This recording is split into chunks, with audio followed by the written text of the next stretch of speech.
welcome to Awakening with Nina. I'm doing this little mini series where I talk about the different ways of working with your spiritual gifts. So I'm trying to do one topic at a time. And so today I wanted to talk a little bit about rinsing houses. So my experience with rinsing houses has has been somewhat interesting. I don't believe, that it's very difficult for me because I believe that there are energy imprints that can be stuck in a house. I believe that there is part of the energy of the entity that can be stuck. But for me, personally, I haven't really seen an entire entity be stuck. Because something happens when you leave the physical form. So a person that has passed. It's not like it's staying here. Something happens in the process of dying. But there is an energy imprint that can stay, especially if a personality is very strong in any way, shape, or form. Or maybe the passing has happened abruptly, where there was a kind of explosion of their energy, if you will, into a certain space, those kind of things. But for me personally, I can't say that I have experienced that a person that has passed over has been stuck inside a certain space. You have to also remember that we are not only in one space at a time. We are bigger than that.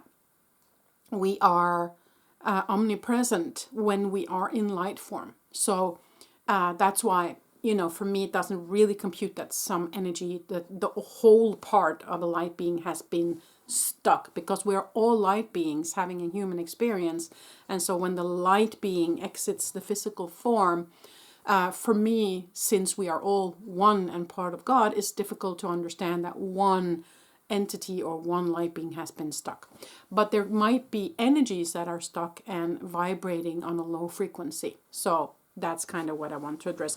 And of course, an imprint of a person can be stuck. So I just wanted to clear that up. They can also be, very often when I have been invited to homes to rinse a house, it hasn't been that energy imprints have been stuck or low vibrational energies. Very often it's actually our deceased relatives just trying to reach us. But people who are not used to the spiritual realm or spirituality in general get frightened by certain things happening in the house, and so they think that there might be a spirit that's stuck. And it's also very... many people have been saying this term for a long time, spirit is stuck. And so that's what people believe, but in my opinion, it's not stuck. Anyways, so most of the times when I have gone to houses to clear them or rinse them, there has been relatives that's actually trying to reach the people living there. So of course, then you go into the mediumship role and you do that work, which I will address in a later video. But if it is energies, and it can also be energies not from a human being, the residues of a human being, there can be energies of the residue of an incident as well. For instance, if you go into a place where there has been a war, there will be a residue in the energy of that place where there was a war. It can be an animal that died there. It can be ley lines right there that is impacting energy wise. It can be an ore of water underneath the surface that we don't see that will emanate a certain energy. So it can be many things that is creating this energy that's feeling, in lack of another word, yucky for the people living there. Okay, so just look upon it at just energies. That's the first thing I would like to say. So what I do then, if I feel like it's not a deceased loved one that wants to connect, but there's actually an energy that's kind of stuck, or there is an imprint of an energy.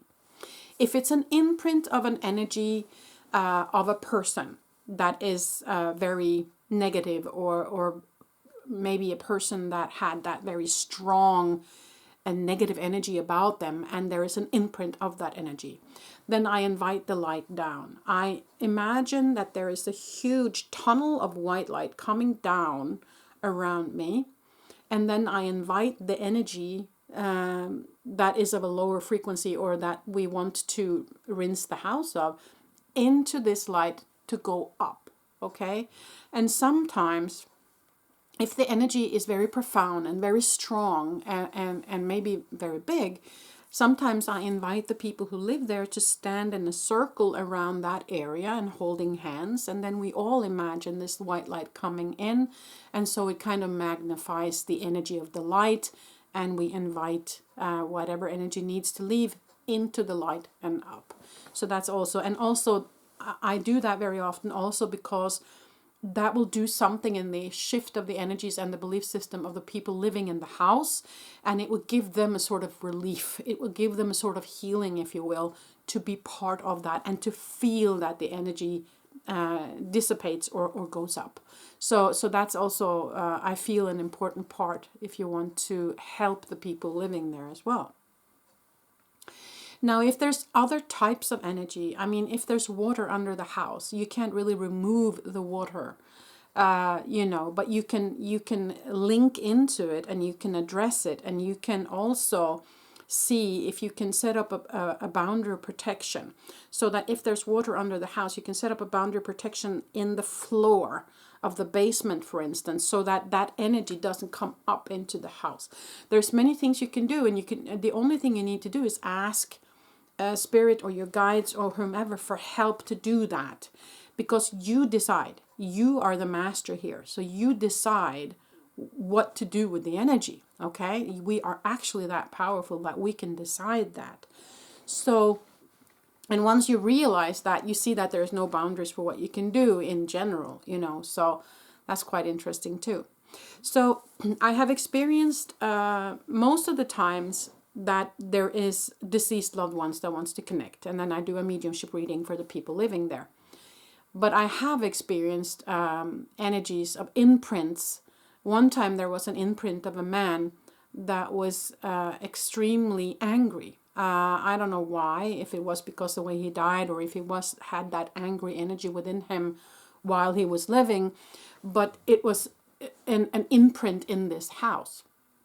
So when I went through the house, and I then see myself emanating light through my hands, and I kind of just there's beams coming out of my hands, and so I just do this through this entire house, and I kind of rinse it that way, if you will. And then when I get into a room, we were in the bathroom, I remember, in this particular house, and the energies there was so dense and so strong and vibrating so strong that when I came in with the light, the mirror broke and it fell forward. So that's kind of, that tells you a little bit about how profound some of these imprints can be. So I understand why the person living in the house thought that this was a person stuck in the house. Now, this house particularly was a little bit of a special house as well, because outside the house I could see several spirits kind of standing in line when they saw that we opened up our light, because this particular house was actually very close to where we had a huge tragedy here in Norway some years ago, the 22nd of July. We had, in 2011, I believe it was, we had a shooting here in Norway, which has been the biggest shooting ever, where there was a crazy person that killed 77 people, and most of them were children and youth on an island in a fjord. And this house was on the mainland from this fjord, looking out onto that island. So I do have a feeling that many of the energies there was imprints of these souls leaving, and so I could see them all on the outside of this house. So this particular house had a lot of imprint energies from very low vibrational happenings, you know. So I believe that was also part of why this strong energy was there and why that mirror cracked open. So, you know, and you don't have to be afraid doing these things, because you just ask Archangel Michael to be with you and protect you in all of this, and you're protected. And as long as you believe it, you are protected. If you believe that you can get hurt from it, well, then you invite that in, don't you? So you just have to believe and know that you are protected when you do this. So that was one thing. There was another house that we were in that had a very low vibrational energy in the basement, and I felt like that had something to do with the water. So we did a ring, and we kind of took the energies that was inside the house and made it go up, and then we made a protection around it. And what you can also do is, what I often do before I leave a house, no matter what I have done in the house, if it's a mediumship reading or rinsing or whatever, is that I pull the light down and I make a bubble around the house, and I anchor it in all the four corners of their yard or their lot. You know, you have these round metal things and goes down in the ground that kind of marks the edges of a lot, right, of a property.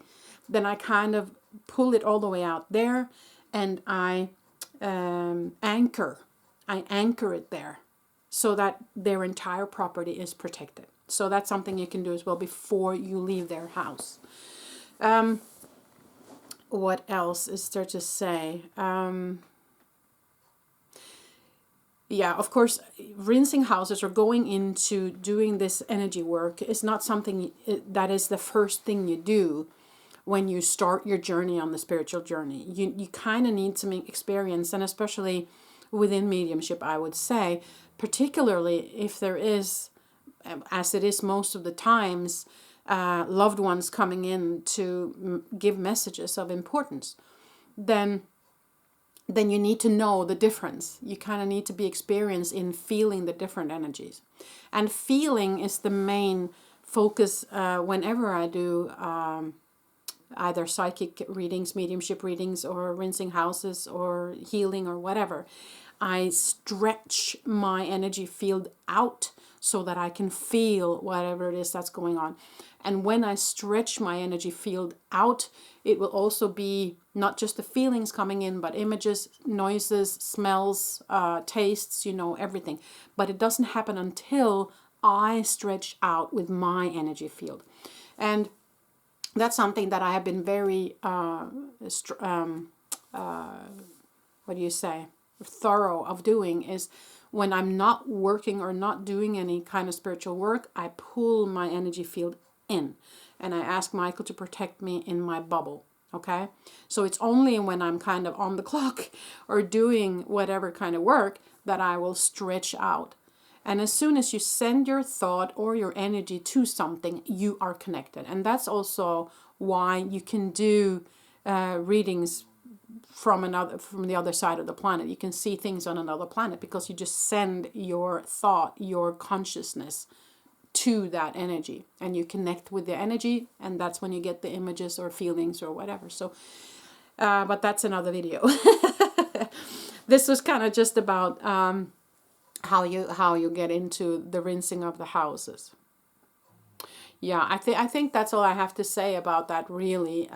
If you have any more questions about it, feel free to comment in the comment section, and I will address it for you, okay? And if there's a huge interest for looking further into this one theme, then we can talk about it in the next live, which is going to be towards the end of February, okay? But I will get back to you on that when I find a date. I have to I have to talk to my family about what day will be best, since it has to be, I feel it has to be on a Sunday where most people have time to sit down and do this, and I have to consider different times around the planet. So I have to get back to you on what time that will be.